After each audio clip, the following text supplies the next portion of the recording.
Hai, terima kasih sudah memilih video ini. Tahun 1914, dunia memasuki babak baru yang kelam. Perang Dunia Pertama meletus, membawa dampak yang sangat besar bagi peradaban manusia. Mari kita kembali ke masa lalu dan mengungkap beberapa fakta menarik tentang perang yang mengubah dunia.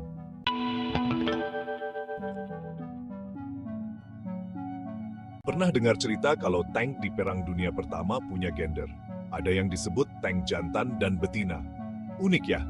Padahal ini cuma sekedar kode yang digunakan para teknisi. Sebenarnya, enggak ada bedanya secara fisik antara tank jantan dan betina. Istilah itu cuma buat memudahkan mereka membedakan berbagai jenis tank. Coba bayangkan, di tengah hiruk-pikuk perang, mereka butuh cara cepat untuk mengenali tank yang satu dengan yang lainnya. Nah, yang disebut tank jantan itu biasanya lebih besar dan punya meriam yang kuat. Fungsinya untuk menyerang benteng musuh atau memberikan dukungan tembakan langsung ke pasukan infanteri. Sedangkan tank betina lebih kecil dan lincah. Mereka dilengkapi senapan mesin untuk memberikan perlindungan kepada pasukan infanteri yang sedang bergerak. Jadi, intinya, pembagian gender pada tank itu lebih ke arah fungsi dan ukuran, bukan karena ada perbedaan biologis. Ini sekadar cara kreatif para teknisi untuk membuat pekerjaan mereka lebih efisien.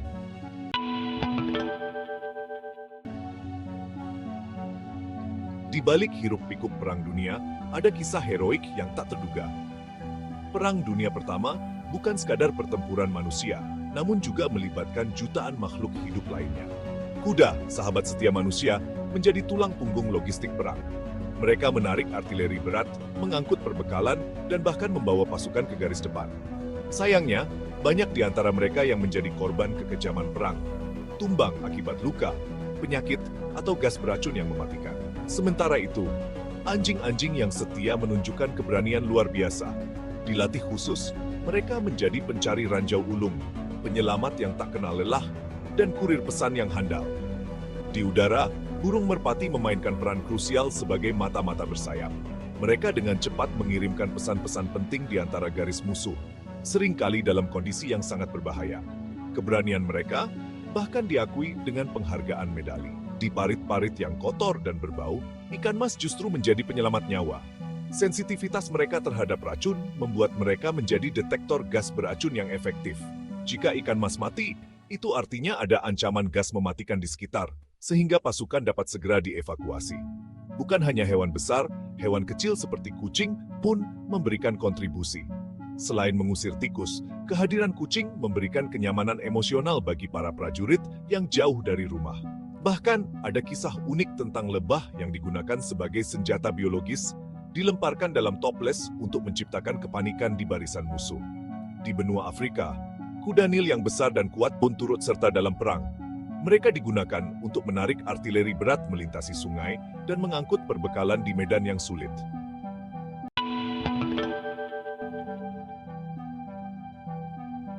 Para prajurit menghabiskan hidupnya di parit pada masa peperangan, sebuah kenyataan pahit yang mendefinisikan Perang Dunia Pertama.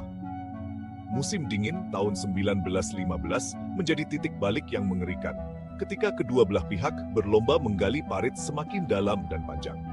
Ada yang mencapai kedalaman hingga 30 meter. Bayangkan, sebuah jaringan parit raksasa membentang dari Belgia hingga Swiss, menjadi rumah bagi jutaan tentara. Kehidupan di parit bagaikan neraka di bumi. Bau busuk dari jenazah yang membusuk, kotoran, dan air yang terkontaminasi menusuk hidung. Ketiadaan sanitasi yang layak menyebabkan penyakit menular seperti tifus dan kolera merajalela. Tikus-tikus berkeliaran bebas di antara para prajurit, menggerogoti persediaan makanan, dan bahkan menyerang mereka saat tidur. Bayangkan, setiap hari prajurit harus hidup dalam ketakutan akan serangan artileri, gas beracun, dan serangan bayonet musuh. Mereka berdiam diri di dalam parit, menunggu giliran untuk melakukan serangan balik yang seringkali berakhir dengan kegagalan dan korban jiwa yang besar. Di tengah kondisi yang begitu mengerikan, semangat juang para prajurit perlahan memudar. Stres, depresi, dan gangguan mental menjadi hal yang umum. Banyak yang mengalami apa yang kemudian dikenal sebagai shell shock, sebuah kondisi psikologis akibat trauma perang. Kehidupan di parit tidak hanya menghancurkan fisik, tetapi juga mental para prajurit. Mereka hidup dalam ketidakpastian, tidak tahu kapan perang akan berakhir dan kapan giliran mereka untuk gugur. Namun, di tengah penderitaan yang mendalam, semangat persaudaraan di antara sesama prajurit justru semakin menguat. Mereka saling menguatkan, berbagi makanan, dan menghibur satu sama lain dalam upaya untuk bertahan hidup.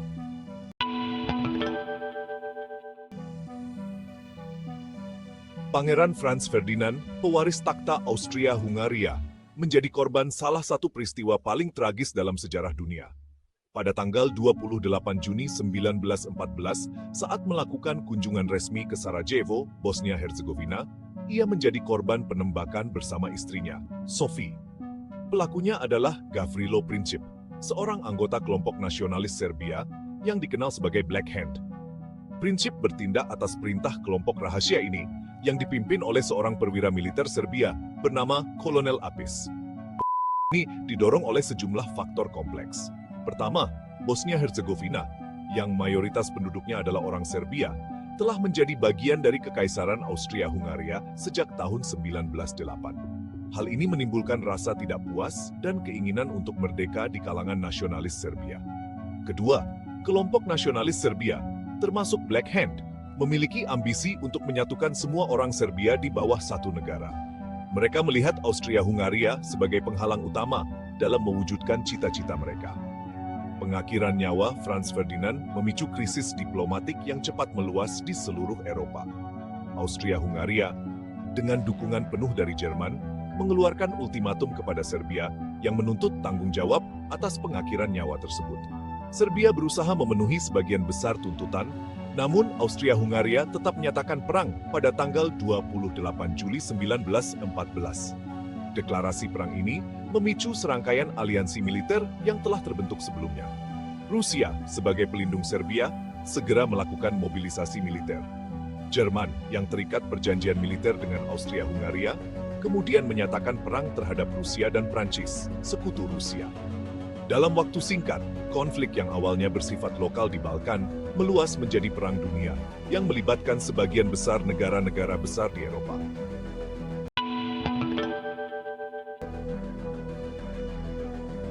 Di tengah kekejaman Perang Dunia Pertama, ada sebuah kisah mengharukan yang menunjukkan sisi kemanusiaan di antara para prajurit. Pada Natal tahun 1914, terjadi peristiwa yang tak terduga gencatan senjata sementara antara pasukan Jerman dan Inggris di front barat. Awalnya, kedua pihak saling bermusuhan dan terlibat dalam pertempuran sengit. Namun, pada malam Natal, suasana berubah drastis. Para prajurit Jerman mulai menyanyikan lagu-lagu Natal, dan tak lama kemudian, para prajurit Inggris pun ikut menyahut. Lagu-lagu Natal yang merdu menggema di sepanjang garis depan, menciptakan suasana yang damai dan penuh haru. Merasa terpanggil oleh suasana tersebut, para prajurit dari kedua belah pihak kemudian keluar dari parit masing-masing dan bertemu. Mereka berjabat tangan, saling bertukar hadiah kecil, dan bahkan bermain sepak bola bersama. Untuk sementara waktu, permusuhan seakan terlupakan, dan mereka saling memperlakukan sebagai manusia, bukan sebagai musuh. Gencatan senjata Natal tahun 1914 menjadi simbol harapan di tengah keputusasaan.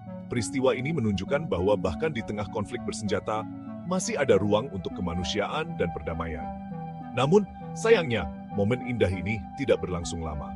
Perang kembali berkecamuk setelah Natal, dan gencatan senjata seperti ini tidak pernah terjadi lagi.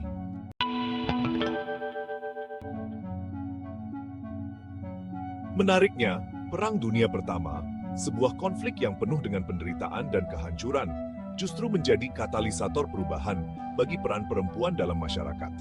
Sebelum perang, diskriminasi gender sangat kental. Perempuan secara tradisional dibatasi pada peran domestik, dilarang bekerja di banyak sektor, dan dianggap tidak mampu melakukan pekerjaan yang berat. Namun, ketika perang meletus dan jutaan pria pergi ke medan perang, industri dan ekonomi negara-negara yang terlibat mengalami kekurangan tenaga kerja yang parah. Mau tidak mau, pemerintah harus membuka peluang bagi perempuan untuk mengisi posisi-posisi yang sebelumnya hanya diisi oleh laki-laki. Perempuan pun berbondong-bondong memasuki pabrik-pabrik, bekerja di bidang transportasi, dan bahkan bergabung dalam angkatan bersenjata sebagai perawat dan pengemudi ambulans. Perang Dunia Pertama menjadi titik balik dalam perjuangan kesetaraan gender.